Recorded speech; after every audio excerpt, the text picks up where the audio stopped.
안녕하세요. 피스 인 더 하우스입니다.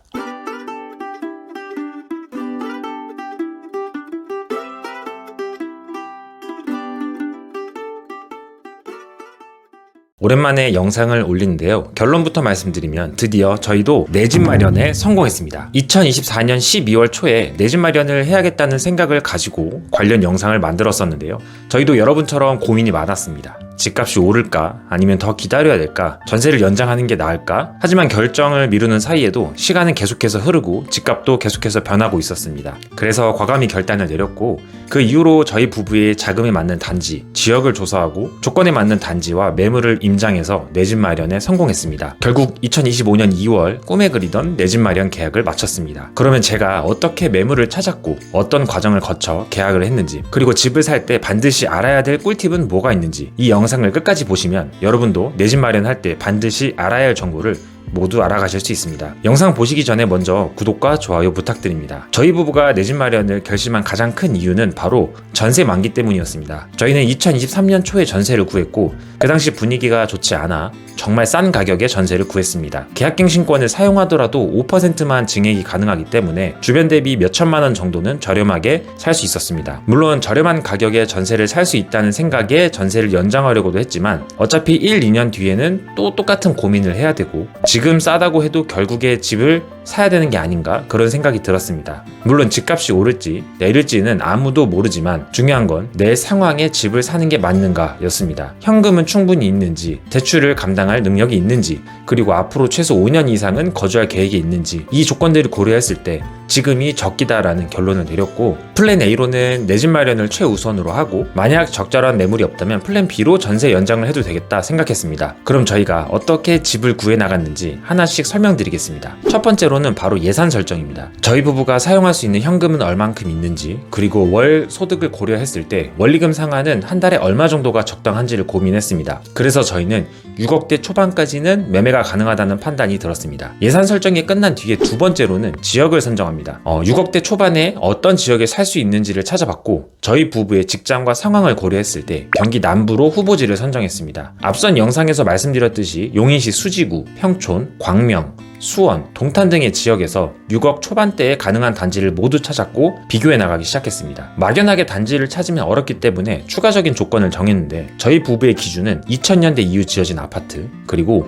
500세대 이상 단지, 그리고 직장과 가까우면서도 입지가 좋은 곳이 저희들의 조건이었습니다. 이렇게 조건을 세팅하고 나니 단지를 선정하는 것은 크게 어렵지 않았습니다. 그리고 마지막 세 번째로는 실제 후보 단지들의 매물을 정리하고 임장했습니다. 네이버 부동산에 들어가 해당 단지에 나온 매물들을 봤습니다. 그리고 그 단지들을 정리해서 한 장으로 만들고 한 번에 비교하니 어떤 단지가 나의 상황에서 더 우선순위가 높은지를 한눈에 판단할 수 있었습니다. 실제 매물을 보기 위해서는 네이버 부동산 어플을 통해 부동산 사장님과 연락했고 저희 예산에 맞는 매물을 보기로 약속을 잡았습니다. 여기서 한 가지 팁은 같은 단지, 같은 매물이어도 다른 부동산이라면 모두 전화하는 게 좋다는 것입니다. 제가 이렇게 한 이유는 이 한 매물 때문이 아니라 부동산 사장님이 가지고 계시는 매물 중에서 아직 올라와 있지 않은 매물들 또는 가격 절충이 가능한 매물이 있기 때문입니다. 제가 집을 보려고 했을 당시 설 연휴가 껴있어서 부동산 거래는 뜸했지만 꼭 팔아야 되는 매물들도 한두 개씩 나왔습니다. 그래서 부동산 사장님과 일정을 조율해서 매물을 보기 시작했습니다. 그리고 매물을 볼 때는 딱 그 한 매물만 보는 게 아니라 공실도 보고 인테리어 된 것도 보고 조금 비싼 것도 보면서 이 단지에서는 어느 정도의 컨디션 매물이 괜찮구나를 판단해야 됩니다. 옷 한 벌을 쇼핑하더라도 옷가게 두세 개는 최소한 들어가는데 몇 억짜리 집을 보는데 매물을 몇십 개는 봐야 되지 않을까라는 생각을 합니다. 그렇게 여러 매물들 중에서 저희 예산에 맞고 그리고 상태가 괜찮은 매물들을 찾으면서 정리했고 가격이 절충한지도 파악했습니다. 부동산에 가보시면 알겠지만 부동산 사장님이 옆에서 계속 급매라고 빨리 사라고 재촉하기도 하시고 그 단지에 대해서 장점만 얘기하기 때문에 가치관에 혼란이 오기도 합니다. 그럴 때일수록 자기 신념을 잘 지켜야 됩니다. 왜냐? 우리는 예산을 정했고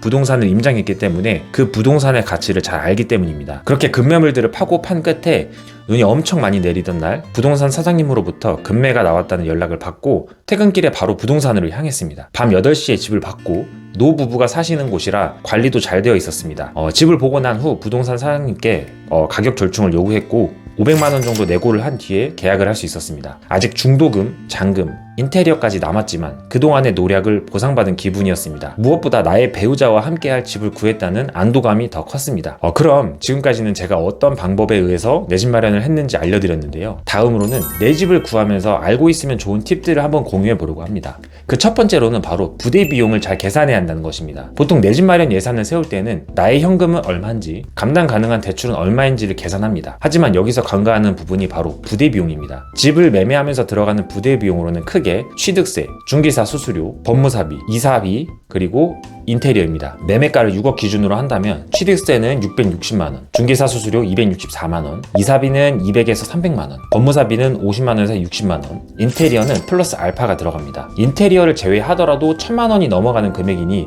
꽤 큰 비용이 들어갑니다. 꼭 부대 비용을 계산해 보시길 바라며, 여기서 조금 더 팁을 드리면 취득세의 경우 매매 금액별로 취득세율이 다르고 생애 최초의 경우 200만원이 감면됩니다. 또한 중개 수수료의 경우에도 부동산 사장님과 조율을 통해 절약이 가능하니 이 부분은 꼭 챙기셔야 됩니다. 몇십만 원일 수 있지만 정말 소중한 우리의 돈이니 꼭 챙기시기 바랍니다. 두 번째로는 특약을 꼼꼼하게 봐야 된다는 것입니다. 가계약금을 지불하고 보통 일주일 이내에 계약을 진행하는데 계약서에는 특약이라는 부분이 들어갑니다. 매수자와 매도자가 협의하에 지켜야 하는 약속인데 이 특약을 잘못 작성할 경우 나중에 피해를 볼 수 있으니 꼭 꼼꼼하게 보셔야 됩니다. 저 같은 경우는 계약서를 쓰기 하루 전에 부동산 사장님께 연락을 드려 내일 작성할 계약서 특약을 보내달라고 합니다. 실제로 계약을 진행하다 보면 정신이 없어 특약을 제대로 못 보는 경우도 있고 아니면 오탈자가 생기는 경우도 있기 때문에 하루 전날 천천히 읽으면서 잘못된 부분은 없는지, 내가 추가했으면 하는 부분은 없는지를 꼭 파악하셔야 됩니다. 그리고 수정할 부분이 있으면 부동산 사장님께 말씀드리면 됩니다. 마지막 세 번째로는 관계를 잘 유지하자는 것입니다. 부동산 계약의 경우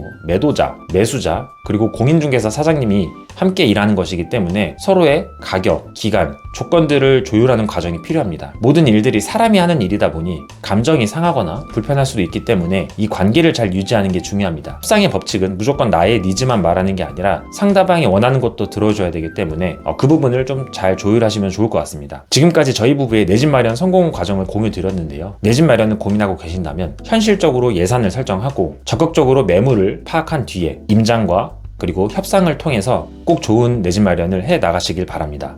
저희도 아직 잔금까지 치러야 하는 일들이 많지만 잘 준비해서 입주까지 잘 마무리해 보려고 합니다. 내 집 마련을 준비 중이신 분들에게 저의 경험이 큰 도움이 되었으면 합니다. 이번 영상이 도움이 되셨다면 구독과 좋아요 부탁드리고 여러분의 내 집 마련 고민을 댓글로 나눠주세요. 그리고 각자의 팁이 있다면 함께 나눠주셔도 좋습니다. 지금까지 영상 시청해주셔서 감사합니다.